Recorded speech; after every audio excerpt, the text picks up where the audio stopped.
Olá, sejam bem-vindos. Eu sou o professor Christian e na aula de hoje estaremos aprendendo pronomes interrogativos. E o que são pronomes interrogativos?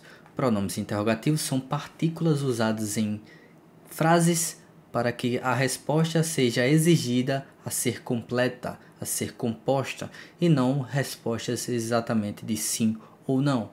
Perguntas como o que é isto? Você não responde com sim ou não. Você precisa usar uma forma elaborada de responder essas questões. E quais são os pronomes interrogativos? Pronomes interrogativos são 5. É o who, whom, whose, which e what. Cada um tem um significado e deve ser usado de uma forma. São esses 5. 4 deles, 3 mais especificamente, são também pronomes relativos, porém são usados de outra forma na frase. Então vamos começar. Começando com o who.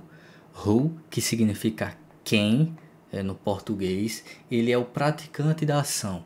A ação em si não é uma ação, por exemplo, cantar, jogar, não é uma ação, é o contexto da frase. Então, who significa quem, é o praticante da ação, é quem o contexto está em volta na frase. Por exemplo, na pergunta who are you, significa quem é você.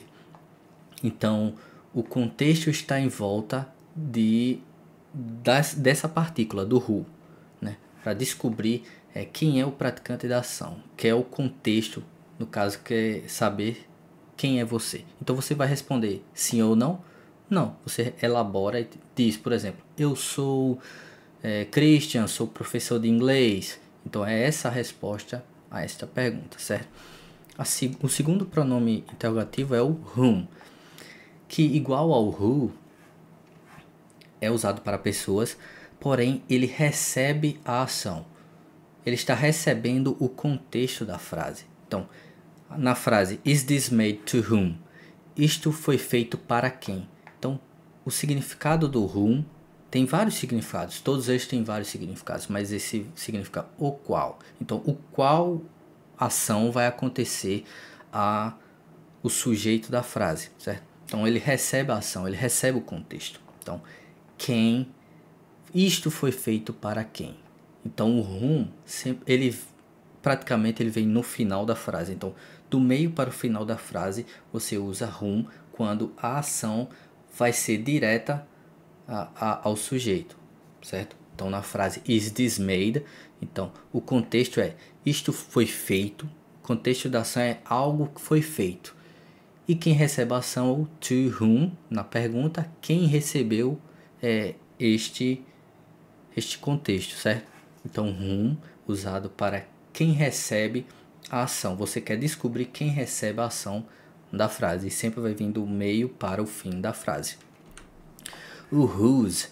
Whose é aquele pertencente da ação. O pertencente do contexto. Algo pertence a alguém, certo? E o whose é usado para descobrir isso. Whose house is this? Significa de quem é esta casa. Whose significa de quem.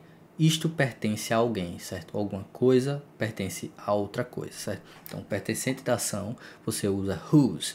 Então, whose house is this? Então, de quem é esta casa?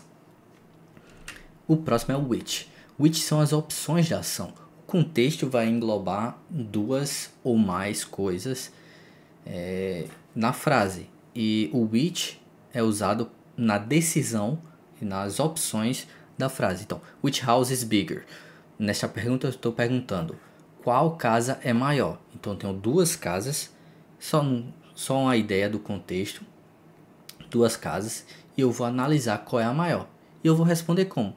Esta casa é a maior, ou aquela casa é a maior. Então, nunca um sim ou não, certo? Which é usado para opções. Já o what, que é o quinto pronome interrogativo, é a descrição da ação, o contexto que precisa ser descrito. Na pergunta, what is that? O que é isto? Então você vai dar uma descrição do contexto. O contexto é o que? Aquele objeto que precisa ser descoberto ou descrito, certo? Então, who, lembrando, who, quem faz a ação, o contexto está girando nele. Whom, para quem é o contexto. Whose, de quem é o contexto. Which, quais as opções do contexto. E what, a descrição do contexto da ação da frase. Algo que precisa ser descrito.